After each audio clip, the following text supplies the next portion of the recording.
네, 안녕하세요. 안녕하세요. 네, 잘 오셨습니다. 음, 열왕기상의 말씀을 지금 3주째 이제 나누게 되었습니다. 어, 지난 시간에 나누었던 이야기들을 간략히 좀 요약해보고 넘어가 보도록 하겠습니다. 음, 저희가 지난 시간에 2장부터 4장까지의 말씀을 나누었는데요. 2장에 들어서서 이제 다윗이 마지막으로 떠나기 전에 아들에게 주는 유언이 등장했었습니다. 그래서 이러이러한 사람들은 조심해야 되고 또 이러이러한 사람들은 제거해야 된다라고 하거나 이런 사람은 또 유배를 보내야 된다라고 이야기를 했었는데 어, 이런 것들을 통해서 결국 가고자 하는 것은 이제 안정이죠. 왕권을 강화하기 위한 장치들을 마련하기 위함입니다. 그러니까 이 장은 한마디로 말해서 권력이 옮겨지는 그 이양기에 있었던 어떤 혼돈에 대한 이야기를 들려 주었습니다. 그래서 가장 먼저 아도니아라는 자를 척결하였고 아비아달이라는 제사장을 유배에 보내기도 했습니다. 그리고 3장에 들어서서는 이제 본격적인 솔로몬의 통치가 이제 시작이 됩니다. 그가 이제 본격적인 자기만의 이제 길을 걷기 시작하는데 먼저 그가 가장 하나님께 구했던 것은 최초로 구했던 것은 지혜였습니다. 근데 아주 좀 현명했죠. 지혜를 구하는 기도조차 지혜로웠던 것 같습니다. 먼저 아버지 다윗에 대한 어떤 그 높임을 먼저 하나님께 드리고 나서 이제 자기의 구할 것을 구하는데 그가 지혜를 구하고 나서 했던 그 이유, 자기가 왜 지혜를 구했는지 두 가지 이유를 거론했는데 하나는 백성들을 잘 현명하게 재판할 수 있게 하기 위함이다. 지혜를 좀 달라. 두 번째는 선과 악을 잘 분별할 수 있게 도와달라라는 것이 이 지혜를 구했던 이유였습니다. 그러고 나서 한 가지 흥미로운 예가 하나 등장하지요. 여러분들께서도 너무 잘 알고 있는 두 엄마의 이야기입니다. 두 엄마의 이야기를 통해서 어, 이제 솔로몬이 얼마나 현명한지를 사람들이 이제 알게 되는 일이 일어나는데 여기서 한 가지 제가 콕 짚고 넘어갔던 표현이 하나 있었는데 진짜 엄마가 느꼈던 아이의 죽음 앞에 느꼈던 그 감정, 모정이 불타올랐다라는 감정에 대해서 이야기했는데 이것은 어떤 단순히 나의 감정과 슬픔에 대한 이야기가 아니라 저 밑바닥, 가슴 깊이 자궁이라고 하는 그곳에서 올라왔던 그런 슬픔, 뜨거운 감정들이 드러나는 표현이었다라는 것이죠. 그래서 그 표현 하나 말씀드렸었고 그럼으로써 이제 솔로몬이 이런 이야기들을 통해서 어떤 정치를 해 나가야 하느냐 그것은 바로 어떤 냉혹한 칼 같은 어떤 심판을 해서 백성들을 다스리는 것이 아니라 생명의 중심, 생명을 중심에 둔 통치를 하려는 그런 솔로몬의 모습을 우리가 확인할 수 있었습니다. 그리고 4장으로 넘어와서는 이제 구체적인 행정 체계들을 이제 잡아가는 이야기들이 등장했었는데요. 그래서 제일 먼저 뭘 합니까? 두 부류의 사람을 자기 곁에 두게 되는데 관리들과 장관들을 옆에 세우게 되죠. 그래서 여기서도 그의 현명함이 드러납니다. 관리들은 누구를 먼저 세웠습니까?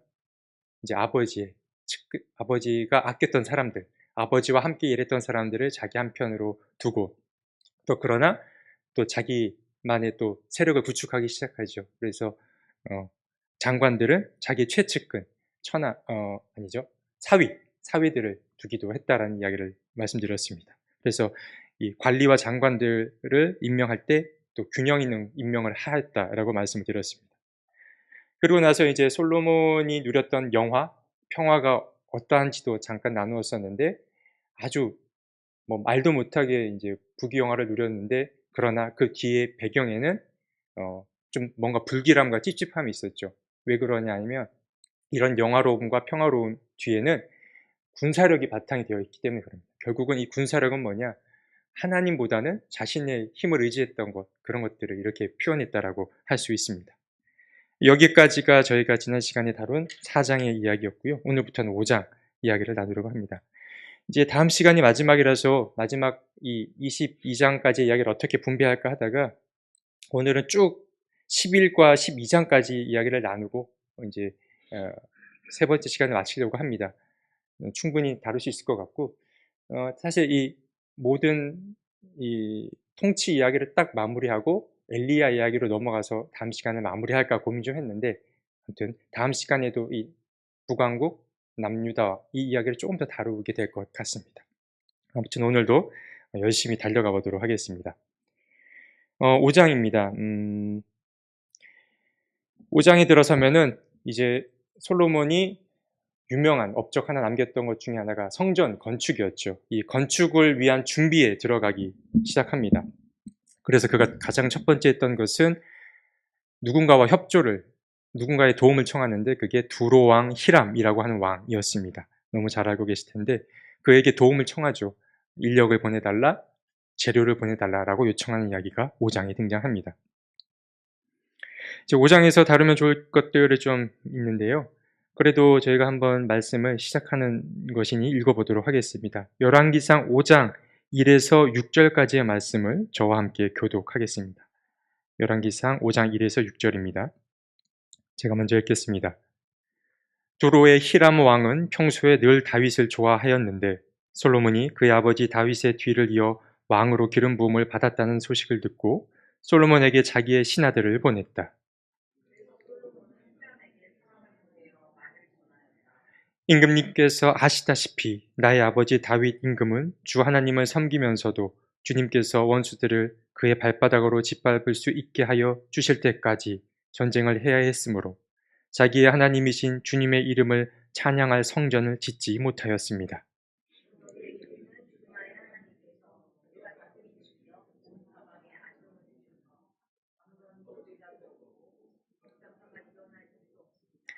이제 나는 주님께서 나의 아버지 다윗 임금에게 내가 내 왕위에 너를 대신하여 오르게 할 내 아들이 내 이름을 기릴 성전을 지을 것이다 하고 말씀하신 대로 주 나의 하나님의 이름을 기릴 성전을 지으려고 합니다.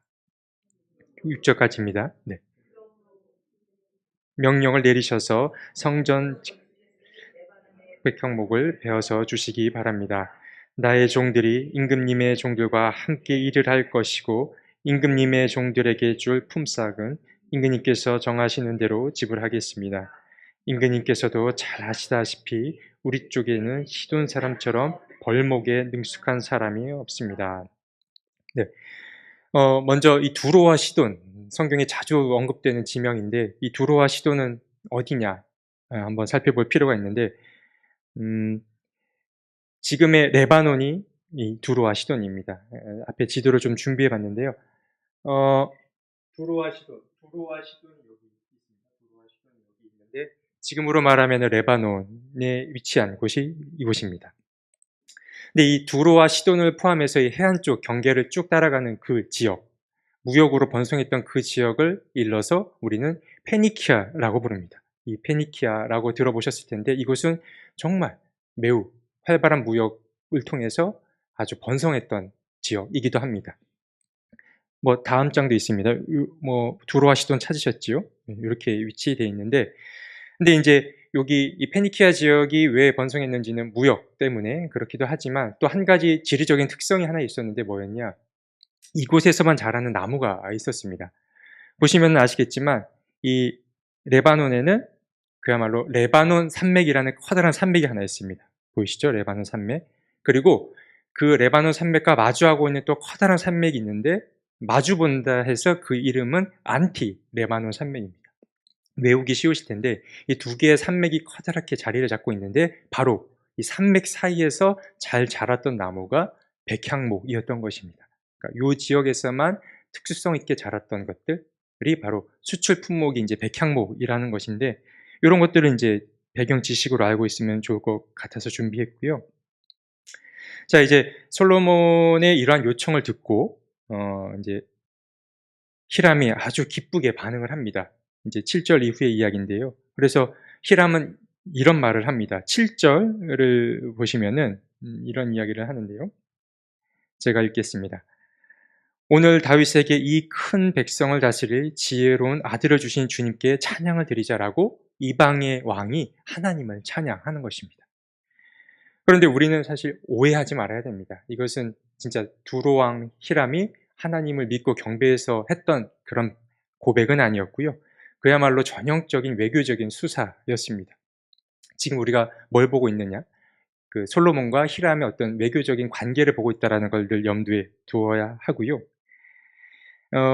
그래서 인제 그 기쁨으로 응답을 했다고 했었죠. 그래서 인제 히람은 이런 말들을 합니다. 5장 8 에서 9 절인데요. 이 부분을 같이 두 절이니까 읽어 보도록 하겠습니다. 5장 8 에서 9 절인데요. 자 시작. 임금께서 나에게 보내주신 전갈은 잘 들었습니다. 백향목뿐만 아니라 잣나무도 원하시는 대로 드리겠습니다. 나의 종들이 레바논에서부터 바다에까지 나무를 운반하고 바다의 뗏목으로 뛰어서 임금님께서 나에게 말씀하신 곳까지 보내고 그곳에서 그 나무를 풀어 놓을 것입니다. 그러면 임금님께서는 끌어올리기만 하시면 됩니다. 그리고 그 값으로 내가 바라는 것은 왕실에서 쓸 먹거리를 제공하여 주시는 것입니다. 네. 어, 자, 임금님께서 하신 말씀 잘 들었습니다. 내가 임금님 원하시는 것 다 서포트 해드릴 수 있습니다. 백향목, 잣나무 다 드리겠고요. 또 직접 이곳에 오실 필요 없이 배를 태워서 모든 것들을 집 앞까지, 문 앞까지 잘 배송해 드리겠습니다. 라고 하시는 겁니다. 그래서 임금님은 그걸 그저 끌어올리기만 하시면 됩니다. 라고 이야기합니다. 근데 중요한 것이 5장 9절 말미에 했던 말인데요. 그리고 그 값으로 내가 바라는 것은 나의 왕실에서 쓸 먹거리를 제공하여 주시는 것입니다. 라고 사실 딜을 한 것이죠. 어, 이제 내가 건축자재를 다 보내겠다. 잘 받으시고, 그러나 우리에게도 필요한 것이 있으니 먹을 거리를 좀 제공해 달라라고 말합니다. 그래서 어떤, 이제 어느 정도의 양으로 솔로몬에게 이제 먹거리를 요구하느냐. 이어서 나오지만 읽지는 않겠고요. 먼저 첫 번째로 내건 거래의 조건이 뭐였냐? 매년 밀과 기름을 좀 보내달라고 합니다. 밀과 기름을 나에게 좀 매년 보내줬으면 좋겠는데, 이 밀을 얼마나 달라고 하냐면 2만 섬, 밀 2만 섬을 달라고 합니다. 혹시 기억나시나요? 지난주에 섬이라는 단위에 대해서 잠깐 나눴었는데, 제가 한 번 더 다룰 거라고 말씀드렸던 게 바로 이 대목입니다. 이 섬이라고 하는 것은 고르 혹은 호멜이라고 하는 단위와 동일한 단위인데요. 그래서 이 호멜이라고 하는 것은 어느 정도의 양이냐? 그때 동물 한 마리를 등장시켰는데 당나귀 한 마리가 자기 몸에 짊어질 수 있는 양이 이제 하나의 섬 혹은 호멜이라고 할 수 있는데, 그러면 밀 2만 섬은 어느 정도의 양인지 가늠이 되시죠? 그 당나귀 2만 마리가 짊어질 수 있는 그런 정도의 양을 이제 그 히람에게 주어야 하는 것입니다. 이 정도의 양이 어느 정도냐면 그 솔로몬 왕국이 한 7달, 7개월 정도를 먹고 살 정도의 양이었다고 합니다. 사실 어마어마한 양을 이제 주게 되는 것이고요. 또 흥미로운 거는 이제 11절에 보면 짜낸 기름을 20섬 달라고 합니다. 근데 조금 이상하죠? 20섬, 만 단위가 나오다가 10단위가 나옵니다. 20섬이면은 되게 이제 얼마 안 되는 양으로 보이는데, 근데 이 부분은 우리가 또 참고해야 될 대목이 있습니다. 역대하, 이제 앞으로 다루게 될 역대하 2장 10절을 보면 제가 앞에 띄워놨습니다. 이렇게 쓰여 있는데요. 동일한 구절을 이렇게 표현한 겁니다. 나무를 베는 벌목꾼들에게는 양곡을 주겠습니다. 밀가루 2만 섬, 보리 2만 섬, 포도주 2만 말, 기름 2만 말을 임금님의 일꾼들에게 주겠습니다. 라고 솔로몬이 이야기합니다. 보십시오. 여기는 좀 차이가 있죠? 밀은 2만 섬으로 동일합니다. 근데 기름 2만 말을 주겠다라고 되어 있습니다. 근데 이제 조금 단위가 다르죠? 여기 제가 좀 정리해 놨는데, 이 말이라고 하는 거는 곧 바트라고 하는 단위인데, 이거는 액체를 이제 그 재는 단위입니다. 그러면 뭐 섬, 고루, 호멜, 뭐 여러 가지 단위가 나오는데, 다 이제 기억 못해도 정답은 뭐냐? 섬과 말, 이 단위는 거의 비슷하다고 보면 됩니다. 섬, 고루, 호멜, 그리고 말과 바트는 거의 비슷한 단위라고 보시면 되니까, 뭡니까? 기름 또한 2만, 20섬이 아니라 2만 섬이었던 것이죠. 그래서 성경에 왜 이런 차이가 있나라는 것은 사실 지금도 풀 수 없는 숙제지만, 아무래도 열왕기서의 저자가 조금 어떤 것을 착각하거나 뭔가 누락되지 않았을까라는 상상을 해보게 되는 겁니다. 그러니까 중요한 것은 어마어마한 양을 이제 히람에게 주게 되었다라는 것이 중요합니다. 네. 어 이제 이 성전 건축을 인제 진행하게 됐는데 재료도 충분히 받고 이 일에 도대체 얼마나 많은 사람이 동원됐느냐를 또 살펴볼 필요가 있습니다. 어 여기 앞에 아주 제가 친절하게 잘 정리해 놨습니다. 먼저 첫 번째 노무자, 근로자들입니다. 근로자들은 3만 명이 동원됐습니다. 이 3만 명은 다 한꺼번에 3만 명이 붙어서 일하는 게 아니라 1만 명은 저기 레바논에 가서 일을 하고 2만 명은 자국에서 일을 하고 한 달 단위로 1만 명씩 로테이션을 하는 겁니다. 그래서 이 3만 명은 한 달씩 외국으로 갔다가 와서 인제 자국에서 일을 하는 인원이고요. 그 짐을 운반하는 사람도 7만 명입니다. 그래서 산에 가서 돌을 캐는 사람들, 채석하는 사람들이 8만 명이었고 이러한 사람들을 관리 감독하는 사람만 해도 3,300 명이었다고 합니다.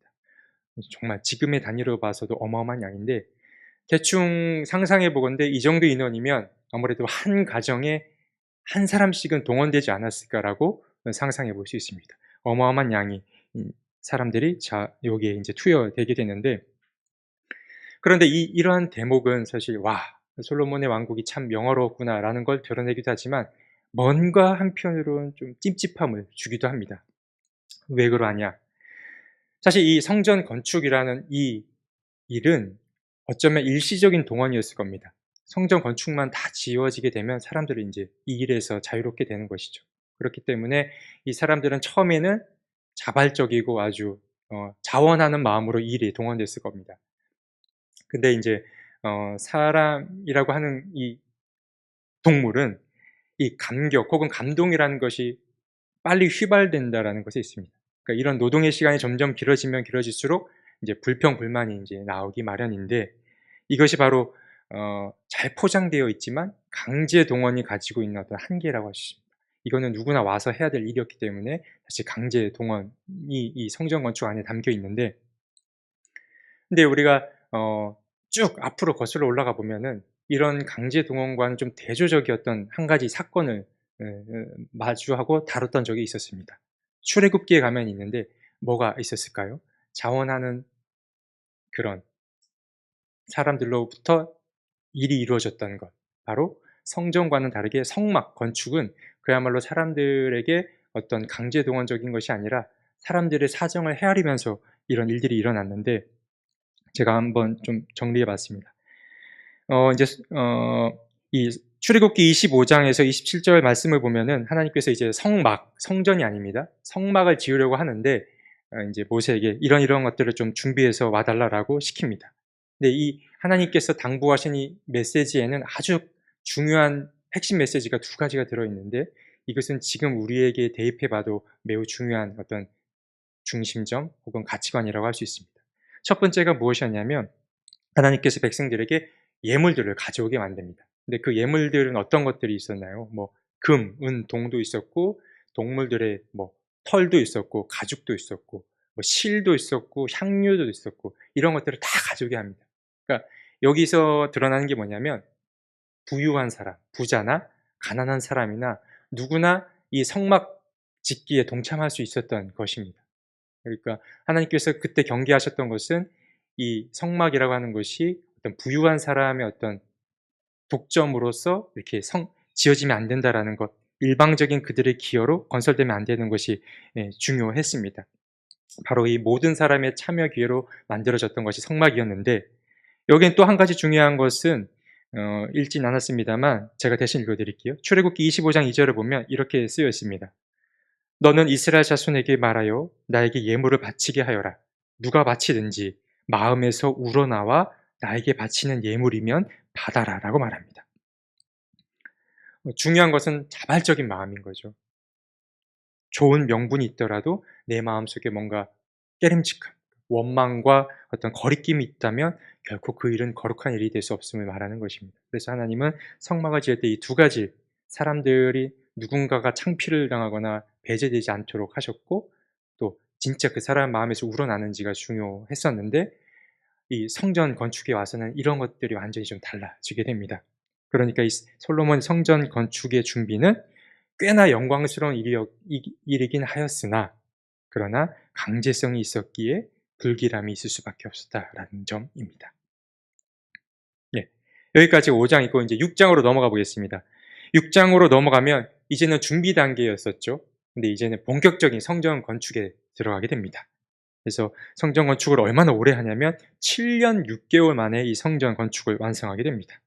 그리고 완성이 되자 하나님이 다시 등장하셔서 솔로몬에게 어떤 권고의 말씀을 전하게 됩니다. 자, 6장에서 다루면 좋을 것들 한번 또 이야기 나눠보려고 하는데 두 가지입니다. 6장 1절만 저와 함께 읽어봤으면 좋겠습니다. 6장 1절. 잘 읽어보도록 하겠습니다. 시작.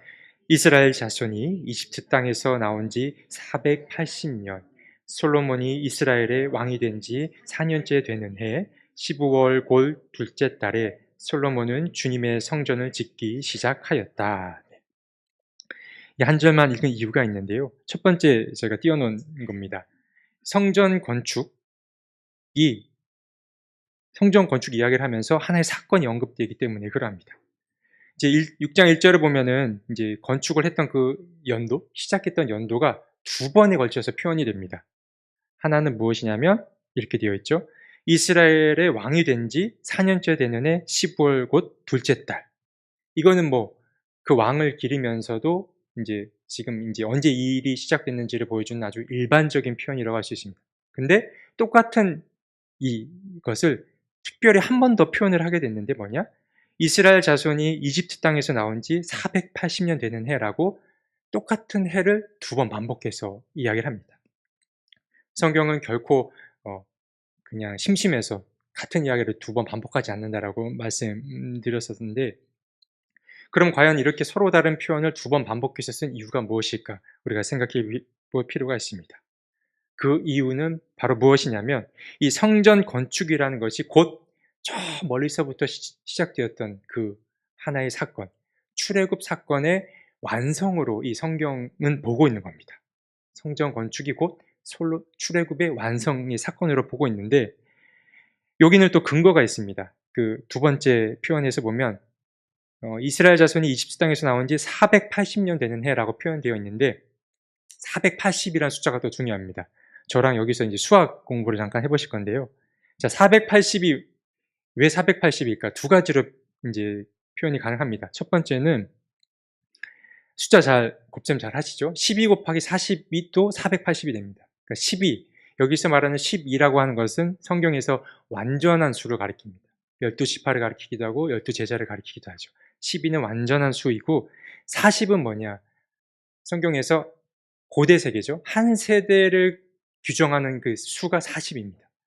그리고 또 40년의 광야 생활을 뜻하기도 하는데, 그러니까 어떤 이제 이걸 정리해 보자면 예를 들어 한 세대가 하나님 안에서 완전해졌다라고 표현할 수도 있고, 길었던 광야의 생활이 마침내 완성이 되었다라고 하는 것을 480이라는 숫자 안에 담았던 것 아닌가 여겨지고요.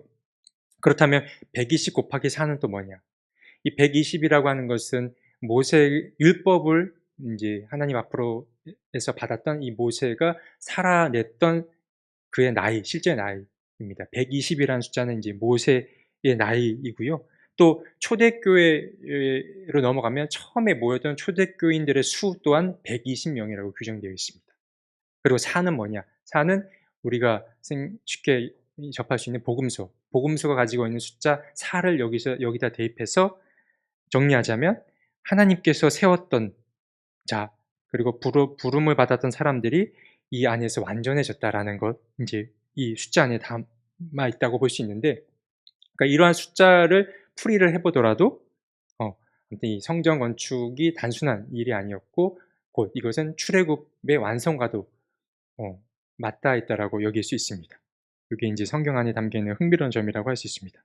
어쨌든 결론적으로 보자면 솔로몬의 성전 건축이 출애굽의 완성으로 이미지화되고 있다는 점이 중요합니다. 네, 그리고 6장에서 다룰 두 번째 또 한 가지가 있는데 성전의 크기가 얼마나 있을까가 궁금해집니다. 저도 성경을 이렇게 그냥 넘겨가면서 볼 때는 그 규모가 엄청나게 클 줄 알았었는데 구체적으로 셈을 해보니까 생각보다 크지 않았습니다. 이렇게 규모가 되는데 뒤에 제가 도표로 그려놨는데 뒤에서 다시 다루겠지만 지금은 그냥 구두로만 설명드리겠습니다. 길이가 성경에서 예순자라고 냅니다. 성전의 길이가 60자, 그리고 너비는 20자, 높이는 30자, 그리고 현관의 길이도 20자, 현관의 너비는 10자라고 합니다. 자, 자라는 말이 계속 반복되죠. 자라고 하는 것은 규빗이라고도 이제 개역 성경에 나와 있는데, 이게 어느 정도냐면 사람의 손끝에서 팔꿈치까지가 한 규빗, 한 자라고 보시면 됩니다. 그러니까 대략 45cm에서 한 50cm, 그러니까 50으로 저희가 퉁치고 보면 될 것 같은데, 그러니까 자, 규빗은 50이라고 생각하면 되는데, 그러니까 길이가 60자, 그러니까 60자면 몇 미터입니까? 50 곱하기 60이면 네, 30m 정도. 생각보다 크지 않죠. 30m 정도였고, 너비는 20자입니다. 그러니까 20자, 20 곱하기 50 하면은 네, 10m 정도였고요. 높이는 이제 30자라고 했는데 곱셈을 하면 15m 정도입니다. 그렇게 크지 않고 현관 길이도 한 10m, 현관의 너비도 5m. 사실 되게 우리가 생각했던 것보다 훨씬 아담하다라고 할 수 있는데, 이게 이제 하나님의 성전 규모였는데, 자, 이게 저 뒤에 가면은 본인의 집, 자기 집보다 훨씬 작은 걸 이제 여러분들 깨닫게 될 겁니다. 아무튼 성전의 규모는 이 정도였습니다. 여기까지 읽으면 저희는 이제 그 솔로몬의 집은 이제 알 수가 없는 건데요. 자, 이제 7장으로 넘어가 보겠습니다. 7장에 넘어가면은 성전 건축에 이어서 이제 자기 성전, 솔로몬의 궁전을 짓기 이제 시작합니다. 근데 조금 찝찝한 게 뭐냐면 지금 성전 건축 이야기가 계속 진행되는데 이 이야기가 다 마무리되지 않았습니다. 그런데 갑자기 중간에 자기 성전, 자기 궁전 짓는 이야기가 들어간 겁니다. 이것부터 이야기의 나열이 뭔가 좀 불길하고 좀 찝찝하다고 할 수 있습니다. 네, 7장에서 다루면 좋을 것들 한 두 가지가 있는데요. 말씀을 한번 읽어보면 좋겠습니다. 7장 1에서 12절까지인데요. 7장 1에서 12절 저와 함께 교독하겠습니다. 제가 먼저 읽겠습니다. 솔로몬은 자기의 궁을 건축하기 시작하여 그것을 완공하는데 13해가 걸렸다.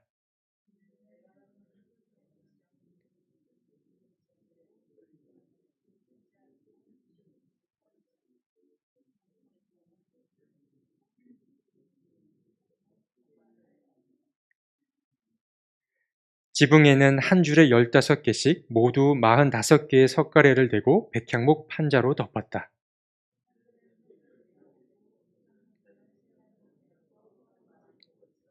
문과 문설주는 모두 네모난 모양이고 창문은 창문끼리 세 줄로 마주보고 있었다.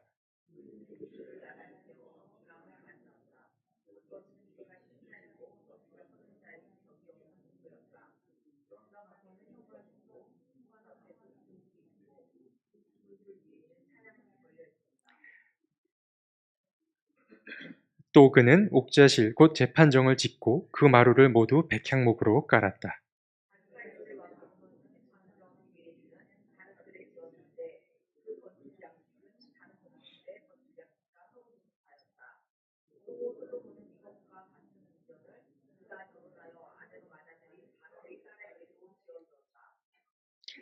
왕궁을 포함한 모든 건물은 치수를 재어서 깎은 귀한 돌, 앞뒤를 톱으로 자른 값진 돌들로 지었는데 기초에서부터 갓돌까지 또 바깥은 물론이고 건물 안의 큰 뜰까지 다 그러한 재료를 써서 지었다.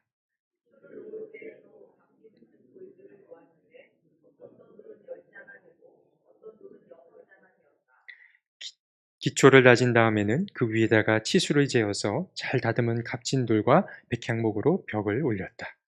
왕궁뜰의 담이나 주님의 성전 안뜰의 담이나 성전의 어기 현관의 담은 모두 잘 다듬은 돌 세 켜와 두꺼운 백향목 한 자를 놔서 쌓았다. 아멘. 네, 뭐 이런저런 구체적인 치수들이 등장했는데요. 어, 6장 말미에 나왔습니다만 하나님의 성전을 짓는데 7년이 걸렸고요. 오늘 이제 1절에 보면은 솔로몬 궁전을 짓는데 13년이 걸렸습니다. 자, 대충 보더라도 하나님의 성전보다 본인의 궁전을 짓는데 2배 정도 가까이 더 시간을 쓴 것을 알 수 있습니다. 이 또한 뭔가 묘하게 불길한 징조가 느껴지는 대목이라고 할 수 있는데, 이러한 것들 속에 이제 솔로몬의 어떤 감춰졌던 욕망이 이제 투영된다라고 할 수 있습니다. 아까 말씀드린 것, 제가 도표로 준비했다라는 걸 인제 여기서 보여드리려고 하는데, 이제 솔로몬의 궁전과 하나님의 성전이 어느 정도의 차이가 있었느냐 말씀드리려고 하는데, 예, 도표가 있습니다. 오른쪽이 솔로몬 궁전인데요. 솔로몬 궁전의 길이는 아까 이 규빗을 대충 계산했을 때 50 미터가 나오고, 너비는 25 미터, 그리고 높이는 15 미터가 됩니다. 현관의 길이, 너비는 따로 등장하지 않는데, 보시는 바와 같이 딱 대번 눈에 띄죠. 규모에서 차이가 나게 됩니다. 이 크기를만 보더라도 솔로몬의 욕망이 점점 하나님보다 앞서가는 것을 이렇게 느끼게 됩니다. 근데 더군다나 또 특이점까지 하나 있는데, 바로의 딸, 그러니까 자기 아내를 위한 궁전을 별도에 만들어 놓기도 하였다고 합니다. 본인의 궁전 앞에 뒤뜰로 가면은 인제 바로의 딸을 위한 그런 궁전을 만들기도 했는데, 이것만 보더라도 자기 몸이 점점 하나님보다 더 부풀어 오르고 커지고 있다라는 걸 우리는 쉽게 느낄 수가 있습니다. 네, 요게 인제 9 장이요. 그 8 장에 넘어가면은 어 이제 7 장에서 다 읽진 않았습니다만, 성전이 마침내, 하나님의 성전이 완공됩니다. 그러니까 성전 이야기 나오다가 본인의 왕궁 이야기 나오다가 다시 성전 이야기가 나오고 마무리가 되는데, 어쨌든 긴 시간 끝에 하나님의 성전이 완공됩니다. 7장 말미에 나오고요. 그럼 8 장에 나오면 어떤 이야기가 나오느냐? 이 하나님의 성전이라는 것이 사실 어찌 보면 타이틀은 그렇게 근사하게 붙어 있지만 건물에 불과할 수 있습니다. 건물에 불과할 수 있는데, 이 건물이 특별하고 조금 뜻깊게 여겨지기 위해서는 이 안에 어떤 상징물이 담겨 있어야 하는데, 그래서 솔로몬이 이것을 옮겨오기 시작합니다. 그것은 바로 하나님의 언약궤를 성전 안으로 옮겨오는데, 그 이야기가 8장 안에 담겨 있습니다. 그래서 성전을 옮기는 그런 장면과 봉헌하는 봉헌 시기 8 장이 이게 담겨 있는데요. 이제 8 장에서 다루면 좋을 이야기가 좀 한 두어 가지 있는데요. 말씀드린 대로 솔로몬은 하나님의 성전을 만들었습니다. 완성 지었고요. 말씀드린 대로 또 이 성전을 지었다 하여 그 공간이 저절로 특별해지는 것은 아닙니다. 그 안에 어떤 특별하게 여겨지는 뭔가가 있어야 그 공간이 특별함을 인제 갖게 되는데, 그것을 저는 이제 상징물이라고 표현하긴 했습니다. 그래서 아무런 관련이 없는 상징물을 또 놓을 수는 없는 거죠. 자기만의 혹은 자기 민족만의 스토리가 담긴, 이야기가 담긴 어떤 상징물을 인제 넣어야 하는데, 저도 한번 오늘 이야기를 준비하면서 생각해 봤습니다. 저에게 스토리가 담긴 하나의 상징물이 뭐가 있을까 해서 가져올까 하다가 가져오진 않았는데요. 떠올랐던 것이 하나의 넥타이였습니다. 넥타이가 떠올랐는데, 왜 하필 그 넥타이가 떠올랐냐. 제가 여기 청파학교에서 인제 전도사 시절을 좀 했을 때 청소년부를 맡았었습니다. 2년 반 정도 청소년부를 맡았었는데, 그때 이제 제가 안수 때문에 이 교회에서 인제 나가야 됐었습니다. 그때 감리교 법이 그러했었기 때문인데요. 그때 이제 녀석들이, 귀여운 녀석들이 저에게 선물을 주더라고요. 뭐 사실 녀석들이라기보단 2 명이었습니다. 2 명이었는데, 그 친구들이 인제 선물로 넥타이를 줬어요. 사진도 준비했습니다. 그때 그걸 받고 좋아하는 2015 년도의 젊은 이재훈 모습입니다. 네. 지금은 없어진 카페인데, 숙대 쪽에 올라가면 블라인드 앨리라는 카페에서 인제 받고 좋아하는 겁니다. 어 저 때 그걸 받고 참 잊을 수 없어서 지금까지도 지금 제 방에서 있고, 주일날 간간히 돌아가면서 인제 그거를 인제 착용하기도 합니다. 그래서 저는 뭐 하나의 인제 우스갯소리로 인제 들려드리려고 한 거고요. 여러분들도 그런 것들이 있을 겁니다. 물건이지만 그 물건 안에 담긴 어떤 스토리들이 있어서 그 물건이 좀 더 의미 있다, 이런 것들이 있으실 겁니다. 바로 인제 솔로몬에게도 그러한 것들이 필요했습니다. 그래서 가져왔던 것이 말씀드린 대로 언약궤입니다. 이 언약궤는 왜 중요했냐? 본인들이 하나님과의 언약의 백성이라는 것을 늘 상기시켜 주기 때문에 언약궤가 중요했던 것입니다. 그리고 이 언약궤가 하나님의 성전을 특별하게 만들게 되는 것인데요. 어 또 여기서 한 가지 인제 좀 사이드 이야기일 수 있으나, 한 가지 또 인제 어떤 배경 지식을 설명해 드리자면, 이 언약궤가 곧 여러분 십계명을 가리킬까요? 언약궤가 곧 십계명일까?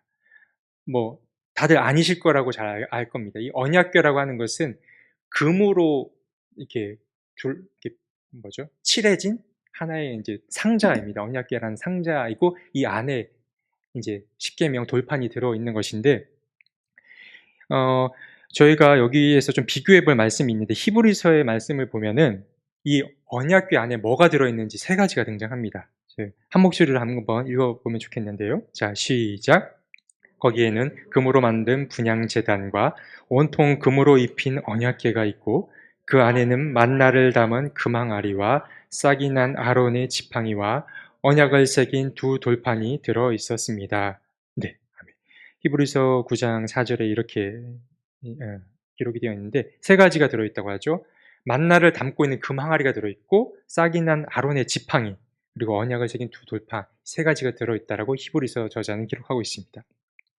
그런데 오늘 말씀을 이제 보면은 8장 9절, 열왕기상 8장 9절에 보면 두 개의 돌판 말고는 아무것도 없었다라고 기록되어 있습니다.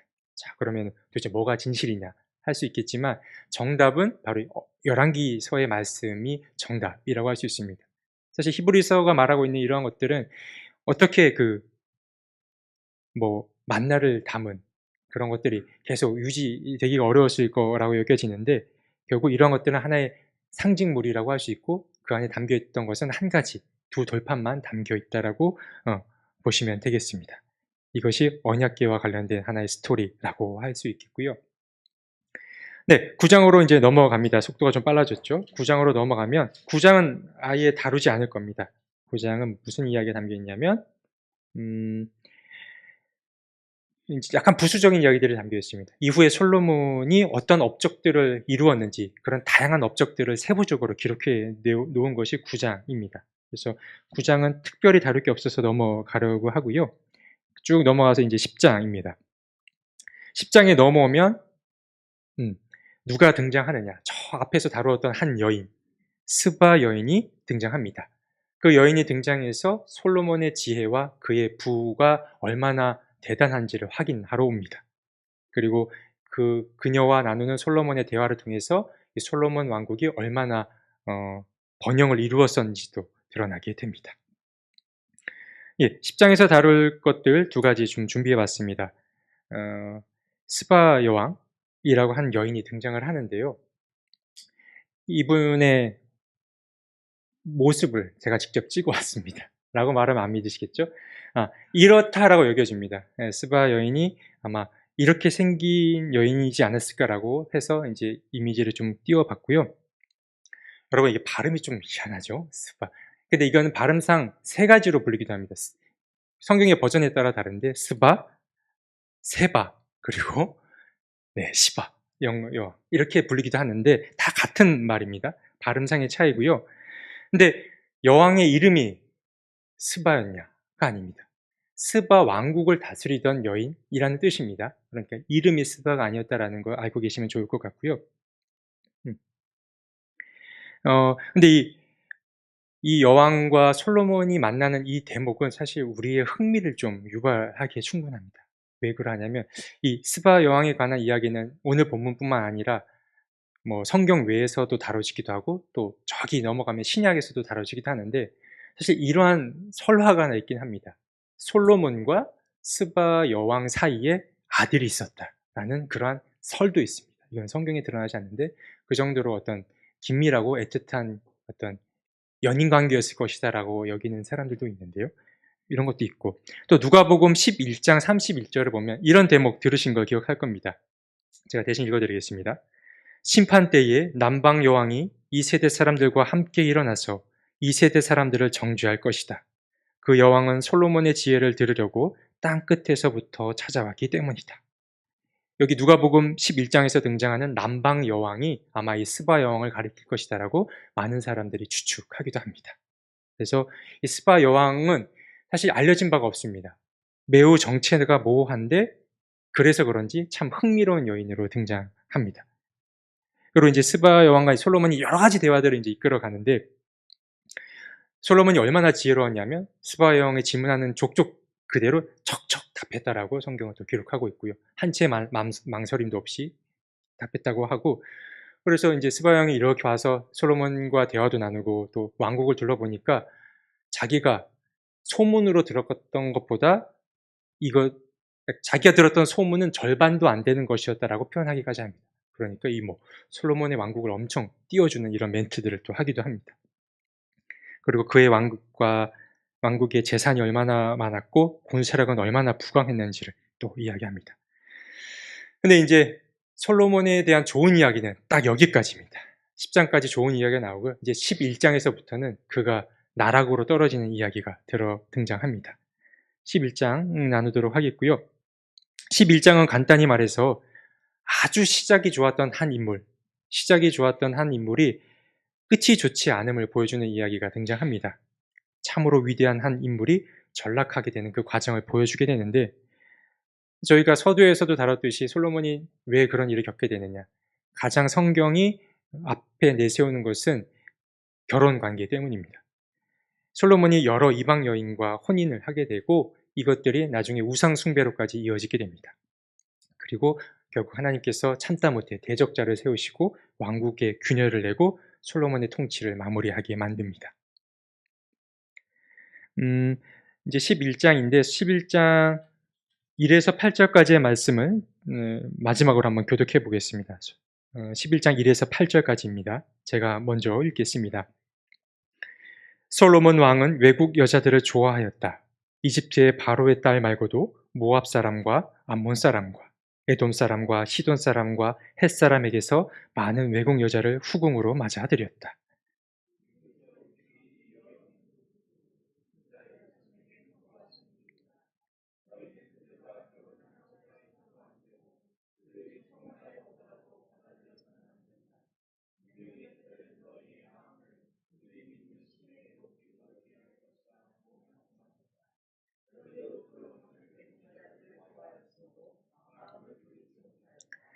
그는 자그마치 700명의 후궁과 300명의 첩을 두었는데 그 아내들이 그의 마음을 사로잡았다.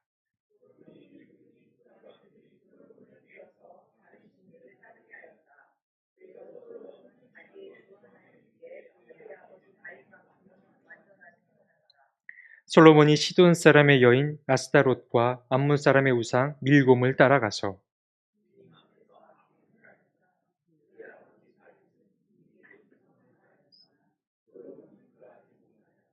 솔로몬은 예루살렘 동쪽 산에 모압의 혐오스러운 우상 그모스를 섬기는 산당을 짓고 암몬 사람의 혐오스러운 우상 몰렉을 섬기는 산당도 지었는데 아내들이 하자는 대로 그들의 신들에게 향을 피우며 제사를 지냈다. 음, 가장 먼저 그의 여인 이집트 바로의 딸이 거론이 되고요.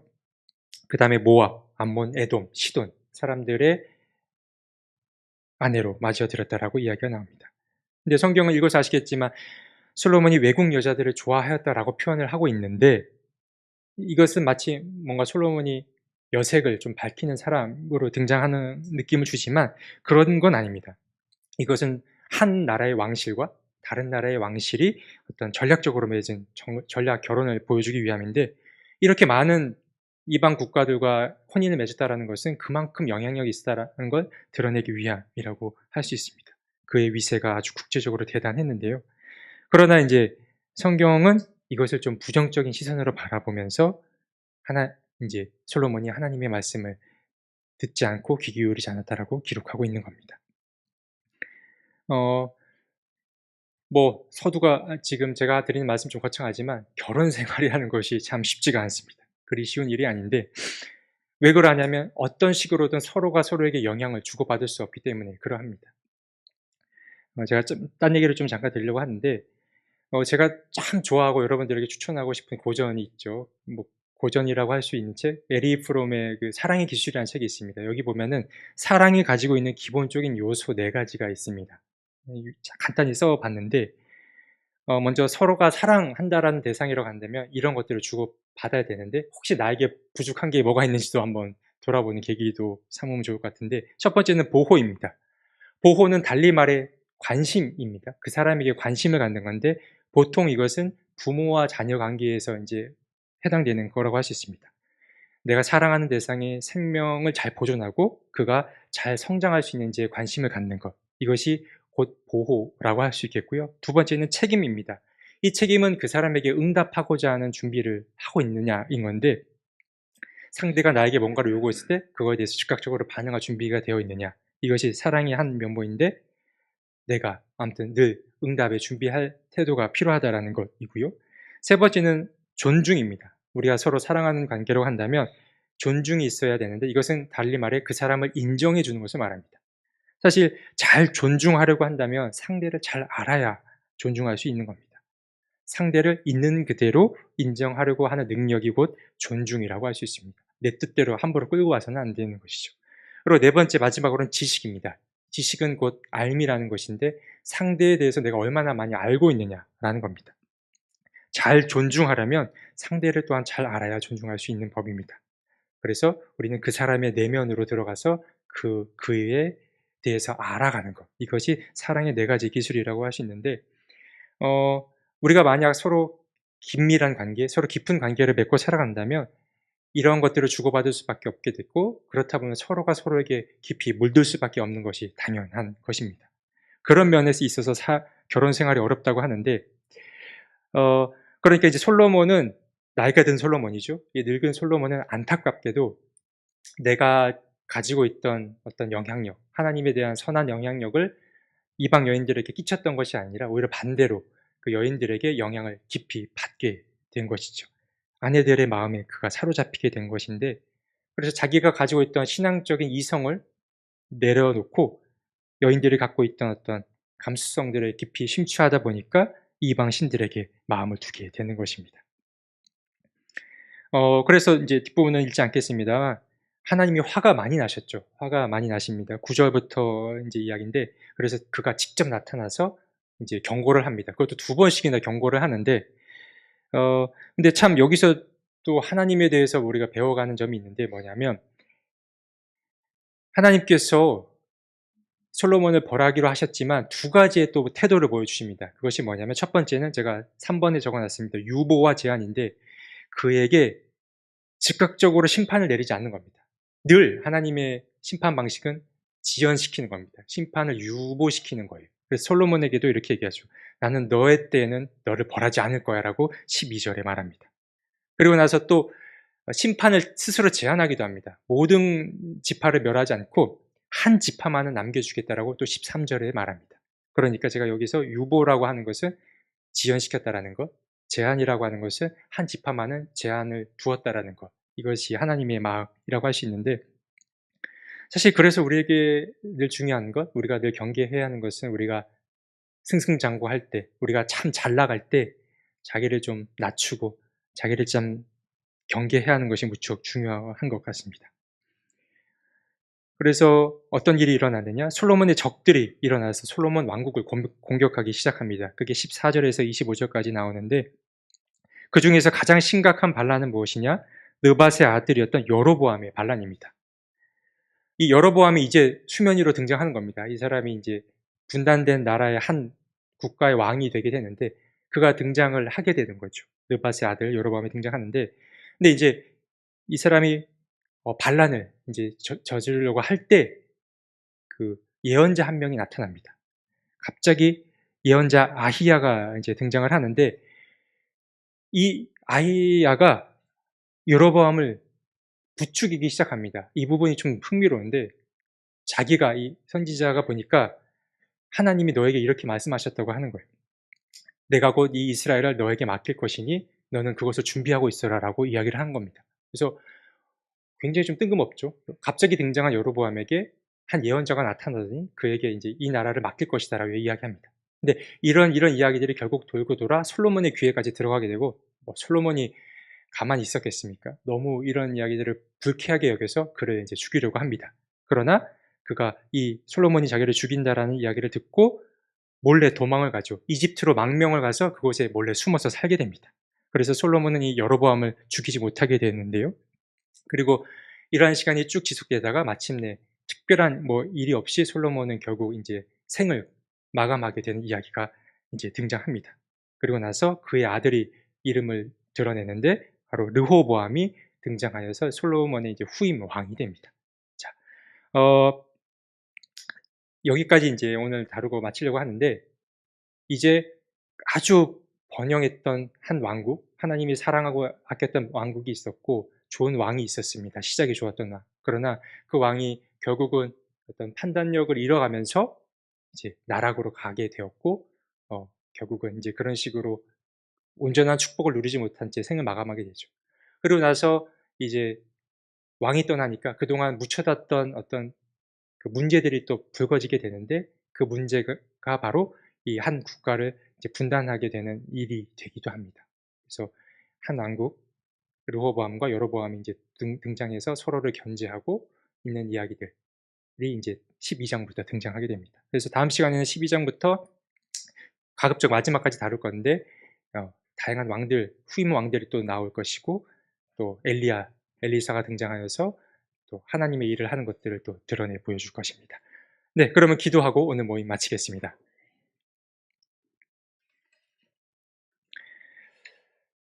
자비하신 하나님, 우리가 이렇게 살다 보면은 하나님을 참 높이고 산다, 하나님을 나보다 더 사랑하며 산다라고 말하지만 어느 순간 방심할 때를 돌아보면 내가 하나님보다 더 높아져 있고 내가 더 커져 있는 모습을 발견하게 됩니다. 어, 그럴 때마다 아마 하나님께서는 어떠한 방식으로든 우리에게 다시 원래의 자리로 돌아오길 바라셔서 이런저런 메시지를 전하셨겠지만, 우리는 귀가 어둡고 눈이 어두워서 주님의 말씀을 잘 분별하지 못할 때가 많았습니다. 주님 용서하여 주시고 우리가 지금이라도 하나님 앞에 겸손을 되찾을 수 있게 도와주시고, 무엇보다 우리가 승승장구하고 내가 좀 잘 나가는 것, 내가 뭐라도 좀 된 것처럼 여겨지는 그 순간에 자신을 경계하면서 또 성찰할 수 있는 그런 믿음의 성숙함까지도 누릴 수 있게 주님 도와주옵소서. 예수님의 이름으로 기도드립니다. 하늘에 계신